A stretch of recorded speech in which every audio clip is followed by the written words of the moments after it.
Social మీడియాలో షిరిడి సాయిబాబా గురించి జరుగుతున్న తప్పుడు ప్రచారంపై ఆగ్రహం వ్యక్తం చేశారు సాయి భక్త ఐక్యవేదిక ప్రెసిడెంట్ ధనుంజయ్. మతాల మధ్య విభేదాలు రేపే విధంగా చేస్తున్న వ్యాఖ్యలను ఖండించారు.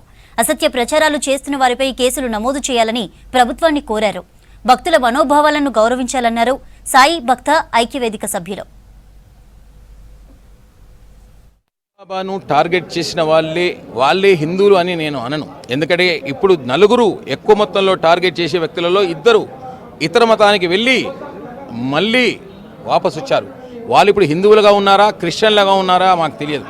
ఎందుకంటే ఇప్పుడు ఎవరిని నమ్మే పరిస్థితిలో లేదు ధర్మం. ఇతర మతంలో ఉండి కూడా ఈ మతాన్ని నాశనం చేయడంలో అవతలి పక్క నుంచి డబ్బులు తీసుకొని కూడా ఇక్కడ విడదీసే కుట్రలో భాగం కావచ్చు. ఆల్రెడీ ఒక మతం నుంచి ఇంకో మతానికి వెళ్ళి మళ్ళీ ఈ మతానికి వచ్చాడంటే ఏదో కుట్రలో భాగంగానే అక్కడికి వెళ్ళాడు, అక్కడ కొన్ని నేర్చుకున్నాడు.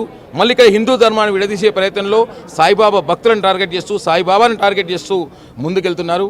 కాబట్టి ఇది కుట్రలో భాగమే తప్ప 15 మందిపై కేసులు పెట్టాము. ఇంకా ఎంతమంది యూట్యూబర్లు వచ్చినా కేసులు పెడతాం. తప్పకుండా వాళ్ళకు షిరిడి సంస్థానం వాళ్ళకు తప్పకుండా షిరిడికి పిలుస్తుంది, కోర్టుకు పిలుస్తుంది, తర్వాత పరువు నష్టం దావా ఇస్తుంది. దానికి అన్నిటికీ వీళ్ళు కారణమే. వీళ్ళు వెళ్లాల్సిందే. మోహన్ భగవత్ ఆర్ఎస్ఎస్ చీఫ్, ఆయన కంటే కట్టర్ హిందూ ఈ ప్రపంచంలో ఎవరు లేరు. కట్టర్ హిందువులకే ఆయన కట్టర్ హిందువు. అలాంటి మోహన్ భగవత్ సాయిబాబా హిందూ సనాతన ధర్మం నుంచి వచ్చినవాడే, సంతుల నుంచి వచ్చినవాడే అని చెప్పాడు. ఆయన చెబితే నేను నోరు మూసుకుంటా అన్నాడు లలిత్. నోరు మూసుకుంటలేడు కదా, నోరు ఇంకా 4 సార్లు ఎక్కువ అయిపోతున్నాడు. ఆ నోరు మూసే రోజు ఒక రోజు వస్తుంది. దానికి మేము అన్ని చర్యలు తీసుకునే ప్రయత్నం చేస్తున్నాం. ఎక్కడ ఎదురుగా కాదు, ఒక చట్టపరంగా అన్నీ కూడా ప్లాన్ చేస్తాం.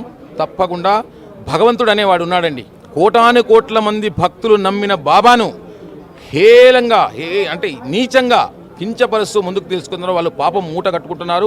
దీనికి వాళ్ళు మూల్యం చెల్లించుకోవాల్సిందే. ఇది సత్యం సత్యం సత్యం. ఫ్యూచర్లో ఏం లేదండి, చట్టం తానంతటా అది చేసుకొని పోతుంది పని. వీళ్ళు ఇదివరకు మాట్లాడిన మాటలు అన్ని క్లిప్స్ తీసుకొచ్చి అన్ని టీవీ స్టూడియోలకు వచ్చి తప్పకుండా వీళ్ళు ఏం మాట్లాడారు, ఎందుకు మాట్లాడారు అన్నీ కూడా దానికి క్లిప్లు పెట్టి దానికి అగెనిస్ట్గా మేము సమాధానాలు చెప్పే రోజు రేపటి నుంచి